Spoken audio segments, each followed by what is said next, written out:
107,8 Penta FM siap menemani malammu. Jadi bagaimana nih kabarnya buat Sobat Luka? Mudah-mudahan selalu sehat dan tetap semangat ya menjalani malam ini. Buat seluruh Sobat Luka semoga selalu lancar ya. Jadi kita harus kenal dulu nih, karena ada pepatah yang bilang jika tak kenal maka tak sayang. Jadi perkenalkan, saya Luki Lubi dan rekan saya Habib Badwi di Sobat Luka yang akan menemani para pendengar di malam ini agar tetap semangat meskipun udah malam ya. Wih, benar banget. Jadi kita akan menemani para Sobat Luka untuk 20 menit ke depan nih. Jadi para Sobat Luka, hari ini akan membahas beberapa hal yang pasti unik dan bikin kalian semua penasaran. Tapi sebelum masuk ke topik utamanya, kita akan putarkan musik sebagai pembuka acara kita hari ini. Lagu yang berjudul Nenek Moyangku Seorang Pelaut. Nenek moyangku seorang pelaut, gemar mengarung luas samudra, menerjang ombak, tiada takut, menempuh badai, sudah biasa.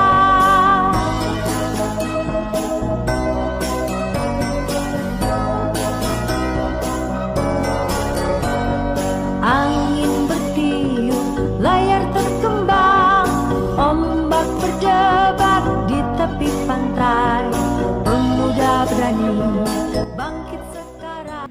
Gimana nih Sobat Luka setelah dengerin lagu pertama? Pasti makin semangat kan untuk mendengarkan topik utama kita yang pasti akan menginspirasi para pendengar Sobat Luka. Dan tidak lupa dapat mengedukasi kalian semua. Wih, betul banget. Pasti makin semangat ya. Omong-omong, sahabat Luki bisa tebak nggak nih siapa narasumber kita kali ini? Mungkin kita langsung aja ya buat ke topik utama yang pasti akan ditunggu-tunggu oleh para pendengar Sobat Luka. Dengan narasumber yang pasti sangat menarik nih. Langsung cus aja kenalan dengan narasumber kita. Baik, untuk narasumber kita persilakan ya untuk perkenalan terlebih dahulu. Halo Sobat Luka, perkenalkan nama aku Aditya Verda Putra. Aku dari Fakultas Ekonomi dan Bisnis, khususnya itu jurusan Ekonomi Pembangunan. Nah, aku itu angkatan 23. Sekarang umur aku 20 tahun. Dan Juli ini akan masuk ke umur 21 tahun. Itu. Wih, salam kenal nih buat Mas Adit. Perkenalkan untuk saya itu Habibah Dwi dan bisa dipanggil Habibah. Dan perkenalkan nama saya Luki Lubi, bisa dipanggil Luki nih Mas Adit. Jadi gimana nih kabarnya buat Mas Adit? Kok kelihatannya sehat banget nih ya?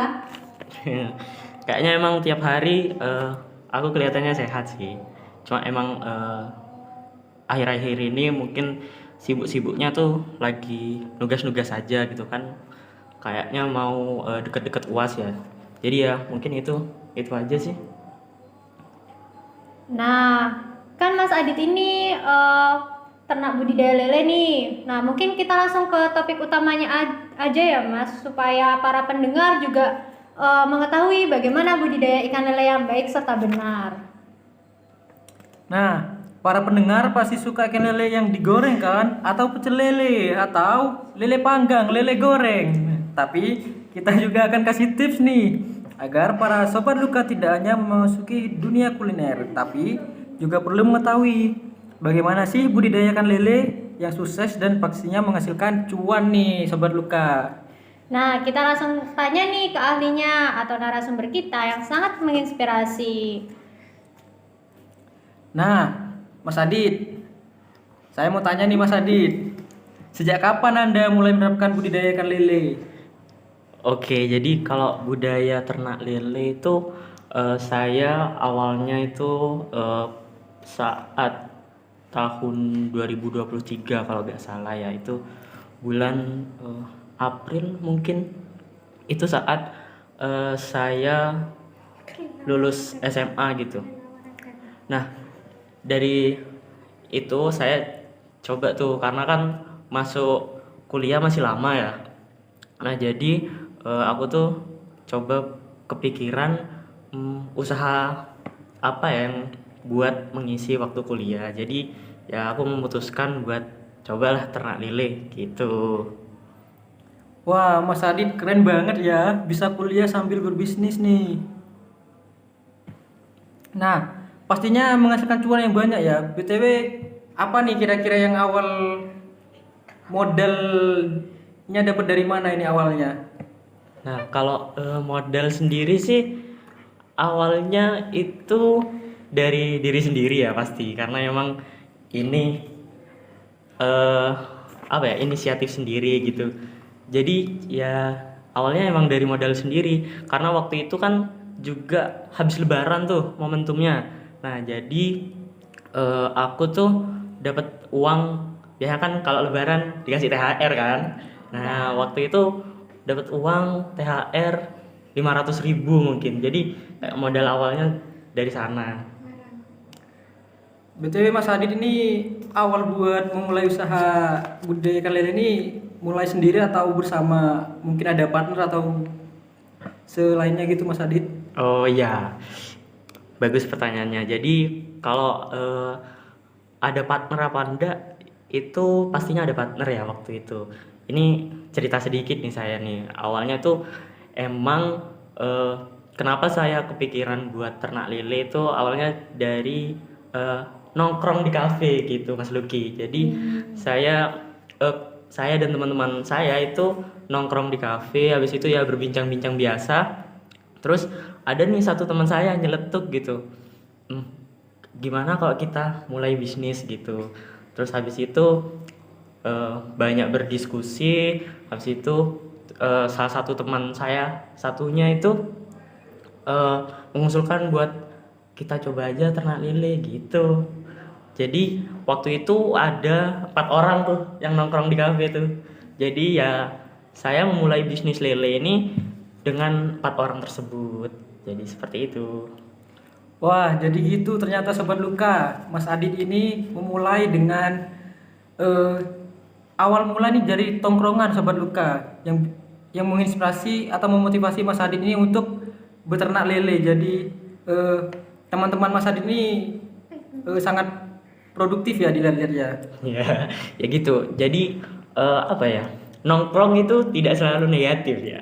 Biasanya kan makanya kita kalau nongkrong makanya jangan bahas cewek terus atau bahas game terus gitu. Jadi nongkrong tuh bahasannya ya bisnis, masa depan gitu. Jadi ya bermanfaat lah nongkrongnya gitu. Jadi begitu ya Sobat Luka. Bener apa kata Mas Adit ini. Jadi ternyata nih Mas Adit kalau nongkrong ini bukan cuma sekedar ngopi aja Sobat Luka, tapi juga Nah, itu dia. menata masa depan lah seperti itu Sobat Nah, Luka.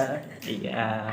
Itu Nah, dia. kira-kira bagaimana nih Mas Adit dalam menjalankan budidaya ikan lelenya? Apakah ada tantangan atau susahnya itu gimana sih dalam beternak lele ini? Ya kalau tantangannya sih biasanya di awal-awal mulai merintis usaha lele itu ya, karena kan kita waktu itu cuma anak lulusan SMA yang habis lulus itu gak tahu apa-apa. Saya kebetulan waktu SMA jurusan IPS juga. Kemudian ketiga teman saya tuh IPA. Tapi kan meskipun jurusannya IPA, mereka gak pernah belajar soal budidaya lele ya. Jadi nah awal itu agak susah sih. Jadi kayak ilmunya masih gak ada. Habis itu keterbatasan modal. Apalagi ya tantangannya. Ya kemudian kayak kita sulit buat nyari lahan. Jadi waktu itu lahannya kita putuskan ada nih di pekarangan rumah teman saya itu ada yang kosong. Jadi kita putuskan di sana aja meskipun tempatnya itu banyak tetangga-tetangganya gitu loh. Jadi yang kami takutkan itu nantinya akan mengganggu gitu. Jadi kan biasanya lele itu kolamnya kalau tidak dibersihkan setiap hari itu kan bau ya. Jadi Iya. kami masih minta izin dulu ke tetangga itu sih. Mungkin itu. Kemudian kayak yang tadi aku sebutin tadi itu soal ilmunya kurang. Jadi kita harus belajar dulu, terus cari-cari di internet itu gimana sih caranya budidaya lele. Kemudian kami juga cari-cari relasi lah, semacam relasi gitu buat nambah-nambah ilmu. Kemudian salah satu tantangannya juga relasi tuh. Soalnya apa ya? Soalnya kan kita budidaya lele tuh awalnya bingung nih. Nanti dijualnya tuh di mana? Nah, jadi kita cari dulu nih pemasoknya dari mana. Nah, kita sampai muter-muter Jember waktu itu, sampai muter-muter daerah rumah kami waktu itu di Kalisat waktu itu ya, Iya. daerah rumah kami. Dan di Kalisat juga itu tempat budidayanya. Jadi dari sana lah kami seharian panas-panasan itu cuma cari tempat pemasok lele gitu agar bisa dijual. Itu sih tantangannya mungkin. Emang awal-awal sih rada berat ya karena ya itu tadi. Wah, ternyata keren juga ya perjuangan Mas Adit dalam merintis usaha lele ini ya. Ya. Keren nih Mas Adit. Terus berhubung Mas Adit tadi bilang harus izin tetangga nih. Berarti ini dalam menguras kolam ini pastinya airnya sangat bau ya. Gimana cara Mas Adit ini buat meyakinkan para tetangga-tetangga, apalagi kan biasanya ibu-ibu tuh Mas Adit. Biasanya kalau udah gak suka kan nyerocos terus mulutnya gitu Mas Adit ya. Iya benar-benar Mas Luki. Nah, buat kita meyakinkan tetangga sih, awalnya emang ada sih 1-2 tetangga itu yang menolak gitu kalau dibangun kolam lele di sana karena emang pekarangannya itu dekat banyak rumah-rumah gitu, banyak tetangga-tetangga. Nah, awalnya kita ya mohon biasa minta izin, kayak ketok rumah satu-satu kayak mohon maaf ibu bapak kami mau buat ini kolam lele, mau usaha budidaya lele gitu. Ada yang setuju ada yang enggak, cuma kami inisiatif lagi nih. Jadi para tetangga nih kami kasih lah nanti kalau panen kita kasih lele 1 kilo gitu. Jadi sesuai nanti kalau emang panennya banyak kita tambah lagi gitu ya. Jadi disuap lah dikit-dikit gitu biar dapat izin. Nah, kan saling menguntungkan gitu Mas Luki ya. Jadi kayak gitu. Jadi ceritanya nih simbiosis mutualisme ya Mas Adit ya. Biar ibu-ibu tuh pada gak nyerocos gitu ya. Ya, Jadi bener. dikasih, misal kalau panen itu dikasih 1 kilo gitu ya. Nah, Lumayan ibu-ibu udah pasti seneng buat digoreng gitu ya. Ya benar. Pinter juga nih Mas Adit. Bisa dicontoh nih teman-teman mahasiswa yang ingin memulai bisnis lele. Jadi kayak gitu ya cara minta izin kayak gitu ya. Misal siapa tahu nanti teman-teman sobat luka ini membangun kolam lelenya itu di rumah-rumah tetangga yang berdempetan dengan kolam Ya. Anda gitu ya. Nah ya bisa nambah lagi gak ini? Tambah Mas Adit, silakan. Oke siap. Nah jadi tadi ya kan airnya tuh bau ya, kan harus dikuras setiap hari karena biasanya itu pakannya sama kotoran lilenya tuh ngendap di bawah. Jadi kalau misal gak dibersihin itu bakalan bau juga. Jadi harus dibersihin tiap hari. Nah kami menginisiasi itu agar saat pembuangan airnya itu gak bau juga, itu kami bikin paralon bawah tanah. Jadi kami gali dulu tuh, gali tanah agak dalam, kemudian kita kasih paralon. Untungnya waktu itu tempat kami budidaya tuh strategis Mas Luki. Nah jadi ada sungai di sana, jadi kami masih bisa buang kotorannya dari sana. Jadi mungkin berapa ya jaraknya, mungkin sekitar 300 meter mungkin. Jadi ya kita masih harus modal itulah paralonnya itu rada banyak. Jadi gitu ya Sobat Luka, triknya dari Mas Adit supaya tetangga itu tidak marah-marah ketika Anda menguras kolam lele yang airnya begitu bau ini Sobat Luka. Keren banget ya Mas Adit ini. Nah, untuk kolamnya Mas Adit sendiri tuh gunainnya kolam yang jenis apa ya Mas? Mungkin untuk Sobat Luka nih kan ingin membangun kolam lele, mungkin dari kayak yang cocok apa gitu ya untuk jenis kolamnya. Oke, kalau kolam lele sih setahu saya ya itu ada 2 jenisnya kolamnya. Itu biasanya yang bentuknya itu bulat sama yang bentuknya itu kotak. Jadi kalau teman-teman ingin mencoba memulai ternak lele itu saya saranin sih pakai yang bulat karena apa ya, di sana kalau bulat sirkulasi airnya itu bisa lebih apa ya, lancar gitu karena kan bentuknya bulat jadi muter gitu airnya. Kemudian untuk pemberian pakannya itu eh, bisa merata gitu daripada yang kotak, karena kotak tuh kan ada sisi ujungnya, sisi lancipnya ya. Jadi di sana biasanya lele-lele tuh banyak yang ngumpul di situ, kadang ada yang sembunyi di sana. Jadi saya sih lebih prefer yang bulat. Walaupun waktu saya awal merintis bisnis itu saya pakai kolam yang kotak karena waktu itu emang dananya terbatas ya. Waktu itu dananya terbatas juga. Waktu itu saya bikinnya pakai bambu. Habis itu saya harus ke toko bangunan beli apa namanya Mas Luki?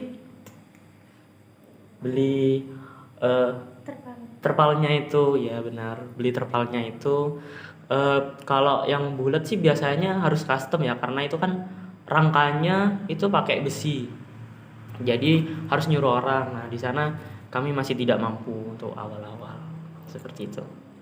Jadi begitu ya Mas Adit. Bisa kita tarik kesimpulan berarti kalau kolam yang bulat ini membutuhkan modal yang lebih besar di awal kayak gitu ya Mas Adit ya. Ya kalau ingin maksimal sih ya emang harusnya sih modal, kalau untuk ternak lele itu modalnya harus besar di awal ya.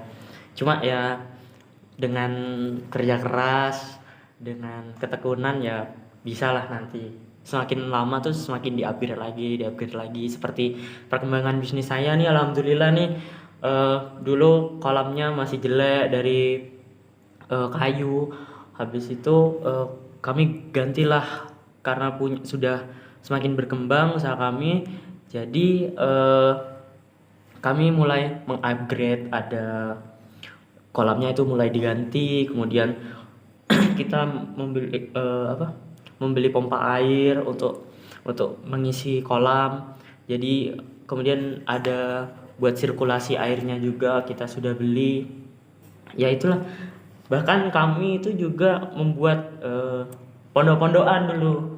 Ada wifi-nya. Jadi saat teman-teman rekan-rekan saya itu berjaga gitu, nah jadi lebih nyaman gitu tempatnya gitu.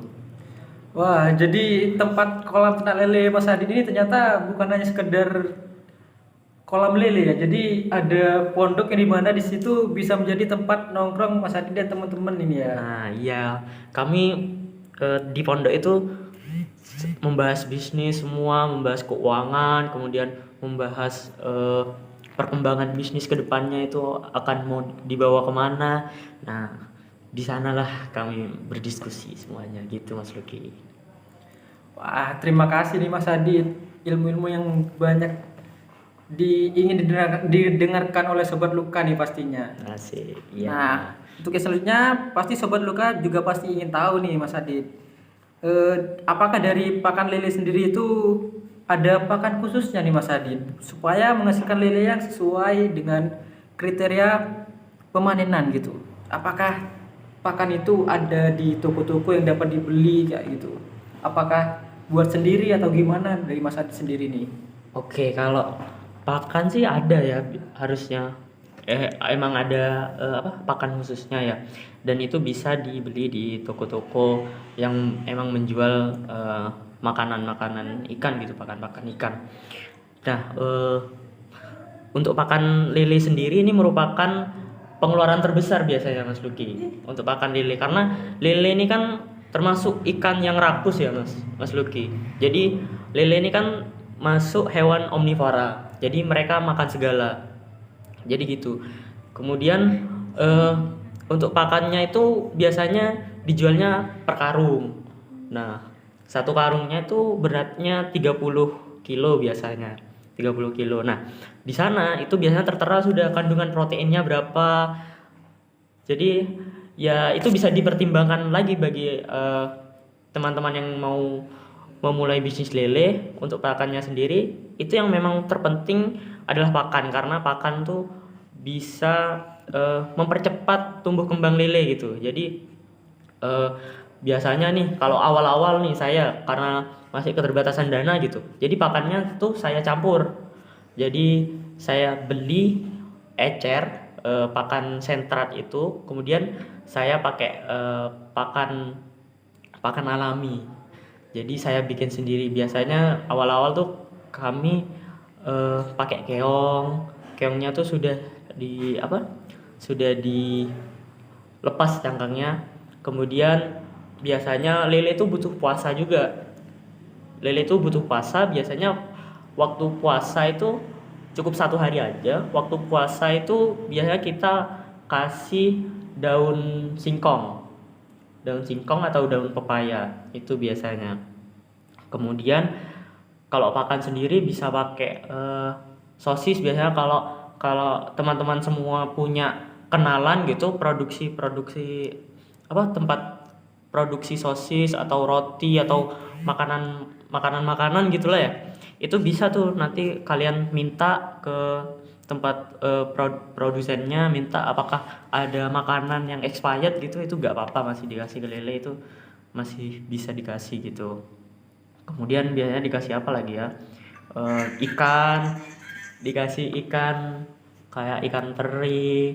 Oh, dulu saya juga pernah keliling-keliling pasar tuh, salah satu struggle-nya saya kalau mau ngasih pakan lele tuh saya harus keliling-keliling pasar itu menemui pedagang-pedagang ikan waktu itu. Jadi saya minta sisa-sisa ikan, mungkin kayak biasanya kan ada tuh, gak semua kan dipakai ya, kayak kepalanya kadang masih ada sisa dagingnya tuh dikit-dikit.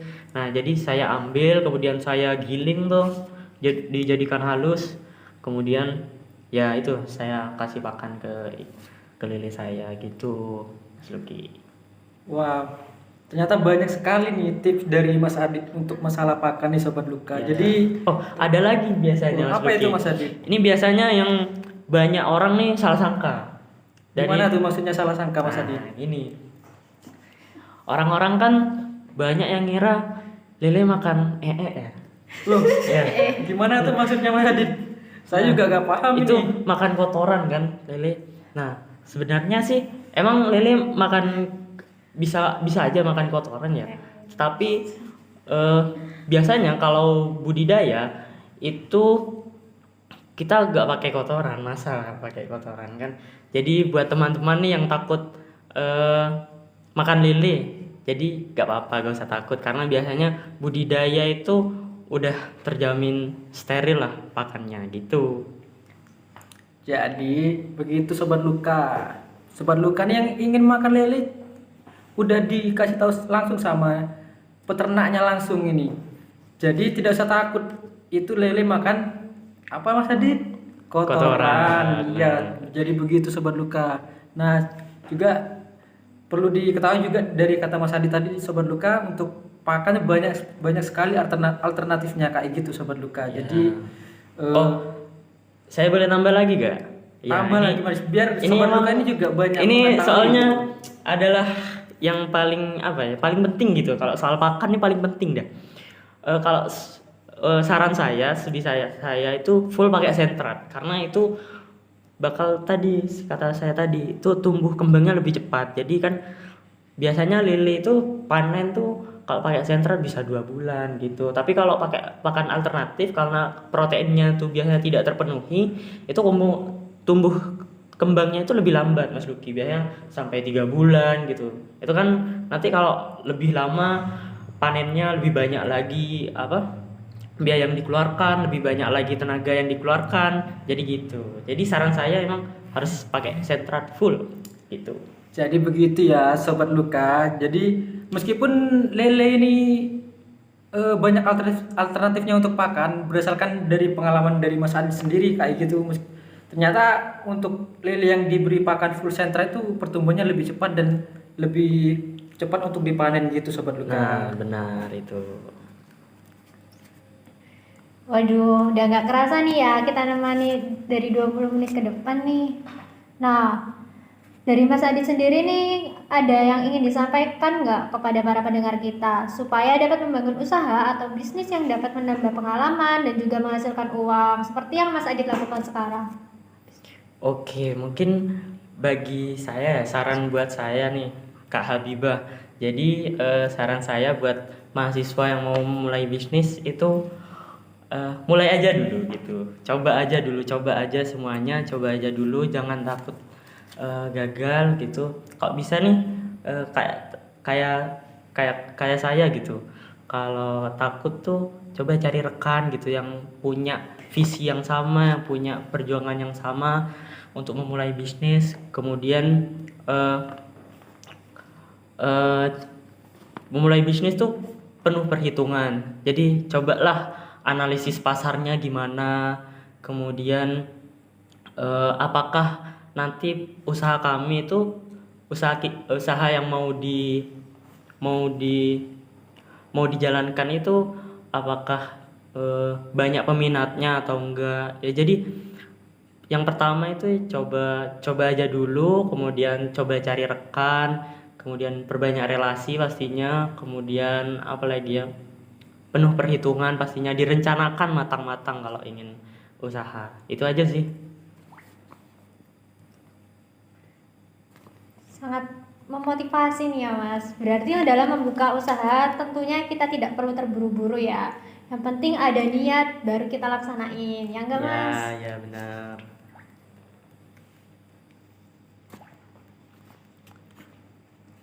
Gak kerasa ya Mas Adi, ternyata dari pembahasan kita saat ini udah cukup ya. Pasti Mas Adi juga sibuk, juga pasti banyak kegiatan yang lain seperti nugas kayak gitu ya Mas. Iya, Jadi benar untuk itu. pembahasan kali ini cukup sekian aja Mas Adi. Jadi Oke.